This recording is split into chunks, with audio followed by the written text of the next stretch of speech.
New TV Telugu. ఇప్పుడు Telangana top 10 చూద్దాం. బెల్లంపల్లి పట్టణం కందాల జాతీయ రహదారి యూటర్న్ ఏర్పాటు వలన ప్రమాదాలు జరుగుతున్నాయని జాతీయ రహదారుల నిర్వహణ సంస్థకు ఫిర్యాదులు వెళ్లాయి.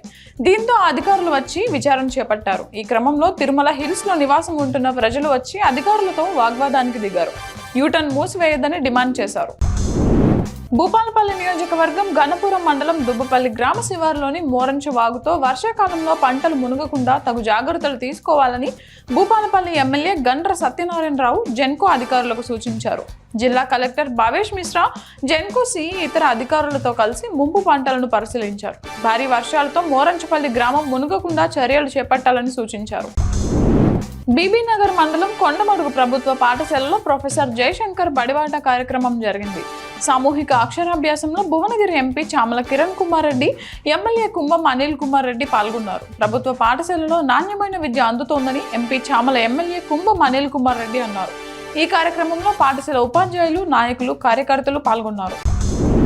నారాయణపేట పట్టణంలో పట్టపగలు జరిగిన చోరీ దృశ్యాలు సీసీ కెమెరాల్లో రికార్డ్ అయ్యాయి. కోస్గి పట్టణానికి చెందిన వెంకటేష్ హౌసింగ్ లోన్ కట్టేందుకు నారాయణపేట సెంటర్ చౌక్ బజార్కు వచ్చాడు. కారును రోడ్డుపై పార్కింగ్ చేసి బ్యాంకులో లోన్ వివరాలను తెలుసుకునేందుకు వెళ్లాడు. గమనించిన దుండగులు ఒకరు కారు అద్దాలు పగలగొట్టి వెళ్లిపోగా మరొకరు వచ్చి కారులో ఉన్న 3 లక్షలు తీసుకుని బైక్పై పారిపోయారు. ముదోల్ ఎమ్మెల్యే పవార్ రామారావు పాటిల్ ప్రజల సమస్యలపై ప్రత్యేక దృష్టి సారించారు.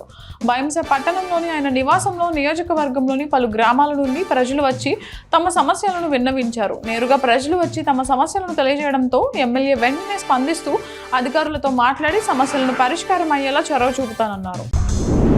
ఎన్నికల్లో ఇచ్చిన హామీ మేరకు ఆర్టీసీని ప్రభుత్వంలో విలీనం చేసి యూనియన్లను పునరుద్ధరించాలని ఏఐటీయూసీ కొమరంభీం జిల్లా ప్రధాన కార్యదర్శి భోగి ఉపేందర్ డిమాండ్ చేశారు. ఆర్టీసీ ఎంప్లాయీస్ యూనియన్ 11వ ఆవిర్భావ దినోత్సవాన్ని ఆసిఫాబాద్ డిపోలో ఘనంగా నిర్వహించారు. యూనియన్ జెండాని డిపో అధ్యక్షులు అశోక్ ఆవిష్కరించారు. అనంతరం వారు మాట్లాడుతూ పెండింగ్లో సమస్యలను వెంటనే పరిష్కరించాలని అన్నారు.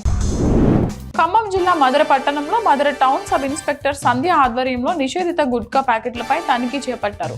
ఈ సందర్భంగా పట్టణంలోని వేముల తిరుపతిరావు అనే వ్యాపారికి సంబంధించిన గూడౌన్లో 2,25,000 రూపాయలు విలువ చేసే నిషేధిత గుట్కా ప్యాకెట్లను సీజ్ చేసి పోలీస్ స్టేషన్కు తరలించారు. సూర్యాపేట జిల్లా కేంద్రం స్థానిక ప్రభుత్వ జూనియర్ కళాశాలలో Telangana Transco discoms inter circle వారికి కబడ్డీ చెస్ టోర్నమెంట్ నిర్వహిస్తున్నారు. జూన్ 13 మరియు 14న నిర్వహిస్తున్నారు. నేటితో ఈ టోర్నమెంట్ ముగియనున్నది. ఈ కార్యక్రమం sports council operation circle TGSP DCL Nalgonda ఆధ్వర్యంలో నిర్వహిస్తున్నారు. 3 నెలల క్రితం రైతులను నమ్మించి పోస్టల్ ఖాతాలో ఉన్న పత్తి డబ్బులను Adilabad post office payment bank manager మాయం చేసిన విషయం తెలిసిందే. ఈ మేరకు రైతుల డబ్బులను జిల్లా అధికారుల చొరవతో వారికి అందాయి.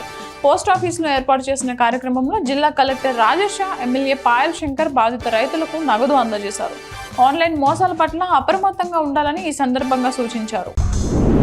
మాంగ్ సమాజ్ అభివృద్ధికి తన వంతు కృషి చేస్తానని ఎమ్మెల్యే పాయల్ శంకర్ పేర్కొన్నారు. ఆదిలాబాద్ జిల్లా కేంద్రంలో మాంగ్ సమాజ్ కమ్యూనిటీ హాల్ భవన నిర్మాణానికి మున్సిపల్ చైర్మన్ జోగు ప్రేమేందర్తో కలిసి ఎమ్మెల్యే భూమి పూజ చేసి పనులను ప్రారంభించారు. ముందుగా లహూజీ సాల్వే, డాక్టర్ బిఆర్ అంబేద్కర్, అన్న బహుసాటే చిత్రపటాలకు పూలమాలలు వేసి నివాళులర్పించారు. కౌన్సిలర్లు, దళిత సంఘాల నాయకులు ఉన్నారు.